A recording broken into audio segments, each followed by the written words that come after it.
다음으로 지금 현재 우리 경제의 활력을 억누르는 것들, 저는 두 가지 이 표현을 씁니다. 하나는 가계가 쓸 돈이 없다. 두 번째는 정부가 쓸 돈이 없다. 정부가 쓸 돈이 없다는 것은 실은 오늘 기재부에서 배포한 자료에 하면 건전재정의 기치를 높이 들고 건전재정 말씀하시는데 그 건전재정이 관철될 것처럼 보였지만 실제 우리 예산안 계속 논의하는 과정 속에서 참 돈이 없다 내지는 지방에서 돈이 말랐다 이런 이야기를 하지 않습니까? 참 어렵습니다. 국가도 돈이 부족하다 이렇게 해서 길게 보면 우리 사회 구조조정을 해서 경제 활력을 해야 되겠지만 단기적으로는 하여간 국세 관련된 감세 정책 바꿔야 된다 이렇게 봅니다. 두 번째는 제가 추석 때부터 계속 지역에 있는 분들 저희 주민들 만납니다. 그러면 그분들이 하는 이야기가 골목상권 바싹 말랐답니다. 제가 좀 더 이 거만하게 하면 저는 빰대기 많이 맞을 겁니다. 바로 그냥 멱살 잡힐 겁니다. 저는 그런 경험 많이 합니다. 그래서 그 사람들이 느끼는 실제 이게 피부로 느끼는 것 누적된 고물가 그리고 고금리 그리고 그 속에서 실질소득의 정체 내지 감소 그 분들이 규모가 얼마나 될 것이냐 그 수치를 제대로 파악하고 있느냐 그 분야를 특정해서 대응을 하고 있느냐 그걸 국민이 국회와 그 다음에 정부에 물어본다 이렇게 생각합니다. 그래서 이 지점을 계속 논의해야 한다고 생각합니다. 그래서 이제 지금부터는 금융위원장께 가계부채 이야기를 좀 물어보겠습니다. 가계부채 관련해서 다 아시는 내용이지만 시장금리가 오르면서 예대마진이 늘어나는 그런 구조였습니다. 저희가 쭉 그 수치를 보니까 금리의 변화와 예대금리에 따른 그 예대마진 이게 변화가 된 것이 거의 비슷하게 가는 것 같습니다. 이게 한국은행에서도 그렇게 보고서가 좀 작성되고 있습니다. 다음으로 많이 아시는 내용이지만 고금리 하에서 역대급 수익을 은행들이 누리고 있습니다. 그리고 그 은행들을 누리고 있는 그 수익에 대해서 그게 정당하냐에 대한 문제제기를 많이 했습니다.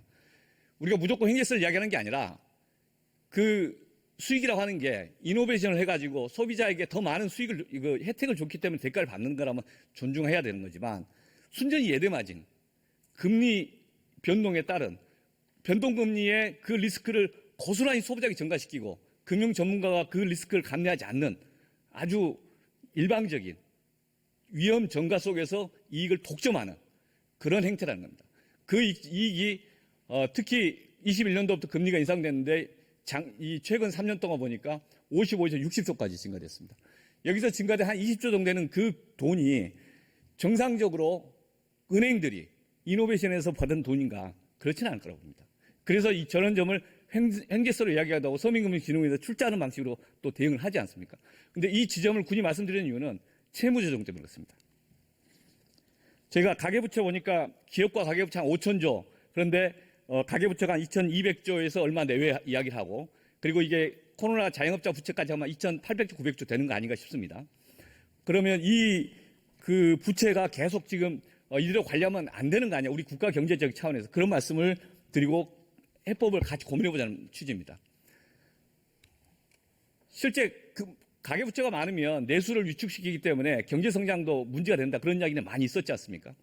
그리고 최근 고금리 시기를 벗어나면서 올해 정말 내수가 힘들었습니다. 실제 저도 골목상권이라고 하는 저희 지역에 가보면 사람들이 한 최근에 1년 반, 2년 동안에 호주머니가 바싹 말라가지고 그런 이야기를 쉽게 합니다. 야, 힘들어 죽겠다. 이자를 50만 원 내다가 100만 원 내고 2배씩 내니까 여러모로 한 번 더 외식할 것 더 못하겠다. 그런 말을 일상적으로 합니다. 다 피부로 느끼는 이야기고 그게 다 정부에 대한 원망으로 가고 있는 겁니다. 민간 소비율이 그래서 정치하는 거고 그래서 가계부채가 이와 관련된 것이고 취약차주 연체율이라고 하는 것들이 지금 계속 증가되는 10% 내외까지 증가됐습니다. 금융위원장님, 취약차주가 규모가 얼마인지 아시죠? 얼마인지 말씀해 주실 수 있을까요? 취약차주 전체 규모는 정확하게 모르겠습니다. 예. 다중채무자라고 표현되면서는 보니까 한 178만 명 이렇게 한국은행에서 통계를 갖고 있는 것 같습니다. 다음 말씀을 좀 드려보겠습니다. 지금 고금리가 좀 일정 기간 2년 반 되니까 그게 전 그 지역에서 지역별로 조그만 단위에서 다 이게 영향을 받고 있는데 이제 금리가 떨어질 것 같으니까 괜찮다라고 생각하시는 분도 있는 것 같습니다.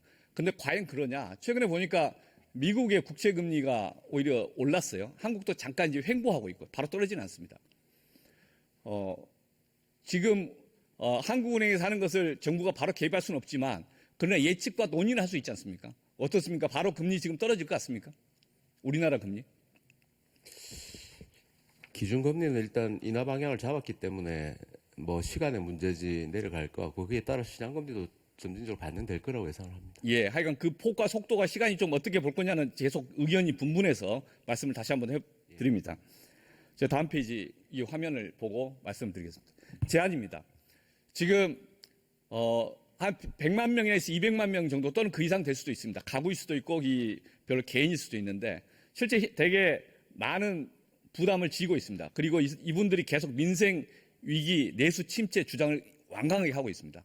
그래서 이분들한테 이야기할 수 있는 해법이 뭘까? 그리고 이런 코로나 부채를 계속 안고 가야 되는가? 어느 시점에서는 결단해야 되는 거 아닌가?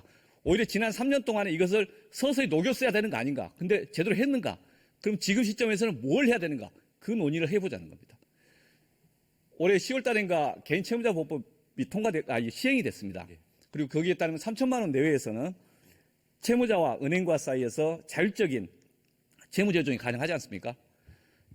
그런데 그 방식이 이제 얼마나 시행될지는 모르겠지만 이걸 좀 더 확대해서 적어도 코로나 부채에 관해서는 좀 지금 3천만 원 아니라 규모를 좀 넓혀서 좀 한시적으로 좀 시행해 볼 필요 있다라는 그런 아이디어가 있는데 어떻게 보십니까? 일단 10월 17일 날 시행이 됐습니다. 그래서 법에서 일단 3천만 원 이상 대통령령으로 이렇게 3천만 원 시작을 했고요. 조금 현 제도 하에서 상황을 한번 보고 말씀하신 부분에 대해서 좀 효과가 있을 것 같으면 좀 대상을 넓히는 방안도 한번 생각해 보겠습니다. 제가 새출발기금 처음 할 때부터 정무위에서 계속 논의하는 거 듣고 또 말씀을 정무위에 계신 분들 또는 이제 금융위에 계신 분들이랑 대화를 나눴었습니다. 새출발기금이 처음에 600조 기준으로 해서 한 30조 정도, 5% 정도 부실이 있을 거라고 해서 30조 기금을 했는데 처음에 30조가 다 소진될 거라고 기대하지는 않았었고 일부라도 좀 선제적으로 준비하자라고 했었던 것 같습니다. 그런데 초기에는 별로 반응이 없었습니다. 지금 약간 반응이 있다고 하는데 몇 가지 조건 두 가지인가를 바꿨던 것 같습니다. 입증 피해 폐지, 사업기간 확대해서 뭐 낫다고 그러는데 실제 지금 새출발기금으로 잘 되는 것 같습니까? 요건을 올해 초에부터 완화를 했는데 그 이후에 신청 기준으로 보면 한 80% 정도 늘었습니다. 그래서 지금 한 15조 정도 신청을 했기 때문에 26년 말까지 하면은 대략 저희들 목표랑은 40조 정도까지는 신청이 그 이상은 충분히 들어올 거다 이렇게 예상은 하고 있습니다. 처음에 저 앞단이 채무자 보호법상 채무 조정을 할 때는 저런 경우는 이제 신용불량 바로 들어가진 않지 않습니까? 자율적으로 하는 것이니까. 근데 그 단계에서 계속 연기하면서 버텼던 이제 그룹이 많았고 조금이라도 해서 새출발기금으로 가게 되면 그 순간에 캔코로 채권이 이전되니까 그 시점에서 신용불량자 등록이 되고 신용불량 등록이 되면 연기됐던 사람이 다 폐업 신고를 해야 되고 폐업 신고 되는 순간부터 처리할 게 하도 많아서 그동안 보류했던 게 많았던 것 같습니다. 그래서 새출발기금에 접근이 쉽지 않았다. 그런 지적들이 계속 쌓였던 것 같습니다. 그래서 그 앞단계 풀자에서 채무자조정법을 이야기한 겁니다. 근데 이걸 적극적으로 해야 되는데 은행은 매년 20조씩 그런 이익이 나지만 그 이익을 여기다 쓰려고 하지는 않았던 것 같습니다. 오히려 또 그 채권 자체를 새출발기금에 전가하고 매각하는 거 거기도 소극적이었던 거 아닌가 저는 그렇게 보는데 어떻게 보십니까? 채무자보호법은 이제 그런 문제가 있어서 이 법이 됐고요. 시행한 지가 한 달이 안 되기 때문에 보다 적극적으로 은행들이 할 수 있도록 저희들이 독려를 해 나갈 생각이고 새출발 기금의 초기에 좀 그게 없었던 부분은 은행이 매각을 끓였다 하는 부분이 아주 큰 요인이 아니었다고 생각을 합니다. 왜 그러냐면 아까 말씀하신 대로 이게 저 새출발 기금에 들어가면은 신용 불량으로 어쨌든 기록이 남기 때문에 그런 부분을 생각할 때 최대한 새출발 기금 쪽을 안 가려고 하는 그런 부분도 있지 않았을까 채무자 입장에서 예. 그런 생각이 듭니다. 저는 그 큰 흐름 속에서 저는 이런 인식이 좀 있습니다. 제가 민주당에서 이런 인식들이 많은데 하나는 코로나 시기에 다른 나라는 국가가 부채를 일으키면서 문제를 돌파했는데 우리나라는 민간이 부채를 스스로 일으키게 하고 그걸 이연시켜주는 방식으로 우리가 그 기간을 돌파했다. 그래서 국가 부채는 상당히 덜 이제 확대됐었고 지금 시기에서는 이 문제를 계속 안고 가기보다 어느 시점에 털어야 되는 거 아닌가. 그리고 터는 것에 대해서는 상당히 많은 정무적, 정치적 부담이 있지만 도덕적 해이 논란도 있지만 한 번은 털어야 되는 거 아니고 그리고 이게 너무 지연되면 국가의 내수 자체에 대해서 좀 더 큰 내상을 입는 거 아닌가. 저는 그렇게 보는데 어떻게 보십니까? 저도 이 어려운 분들의 경우는 채무 부담을 좀 덜어줘서 제기를 할 수 있는 기회를 주는 게 맞다고 생각을 하고 있습니다. 다만 그게 걱정하고 있는 모럴 해저드 부분을 어떻게 방지하면서 할 거냐 하는 부분에 대해서 계속 좀 고민을 하고 있습니다. 그래서 이거를 저희들이 요건을 계속 완화하는 것도 사실 그런 데 대한 고민의 결과라고 좀 그렇게 좀 이해해 주셨으면 좋겠습니다. 하여간 금융권에 대해서 금융권의 도덕적 해이도 보통이 아니다. 그 금융권의 도덕적 해이에 대해서 금융당국이 좀 더 엄격하게 해야 된다. 그런 생각이 들고요. 그다음에 그 이후에 채무에 대한 조정에 관해서 진짜 채무 탕감, 부채 탕감의 수준에 뭔가의 결단이 필요할 수 있다. 이거 방치하면. 그래서 그 점에 대해서 좀 적극적인 대안을 모색해야 되는가 그 말씀 한 번 더 드립니다. 예, 참고하겠습니다. 다음에 그 대출 이 가계부채에 대해서 전체적인 그 흐름의 수단이 총량 관리도 있고 이 여러 가지가 있지만 그 중에 대표적인 게 DSR 규제 아니겠습니까? 그리고 DSR 규제를 엄격하게 했나 최근에 한국은행이나 이제 관련 학회에서 토론도 그런 내용 결론들이 나오고 전세 보증 제도에 대해서 단계적으로 폐지한다 그런 제안도 있었지 않습니까? 그래서 다시 한번 정부가 DSR 규제를 제대로 하려는 의지가 있는가 다시 한번 질문하는 겁니다. 올해 초에 이야기하면서 DSR에 대해서 올해 6월달 시행하겠다 2단계, 그 다음에 3단계는 연내 시행하겠다 이렇게 이야기했던 것 같고 전세대출 DSR 같은 경우도 연내 뭔가 시행을 해보겠다 이렇게 했는데 이 지금 현재 정부 입장은 뭡니까? 지금 2단계 부분은 9월에 시행을 했고요.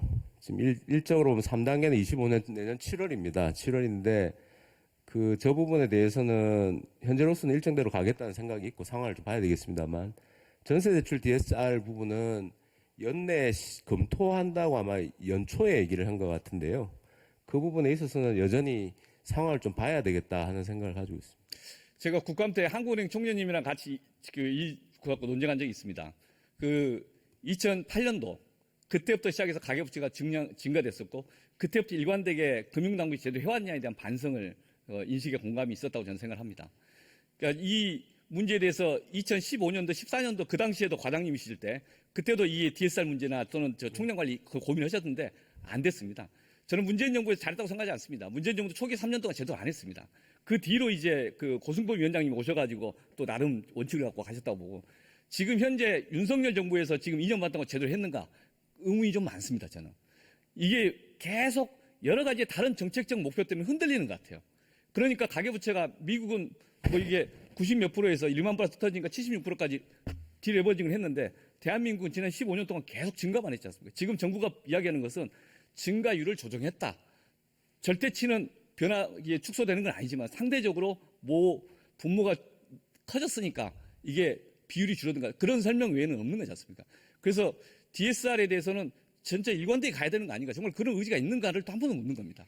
그 의지가 있다는 것을 분명히 말씀을 드리고요. 다만 그 가계부채가 절대액으로 감소하는 상황은 엄청난 위기가 있을 때입니다. 그러니까 그거를 우리가 조장을 하거나 그런 방향으로 간다는 것은 너무 경제에 영향을 많이 미치기 때문에 저희들 목표는 GDP 대비 가계부채 비율을 하향 안정화해 나가겠다. 이런 확고한 목표하에 DSR도 점진적으로 상황에 따라 강화해 나가겠습니다.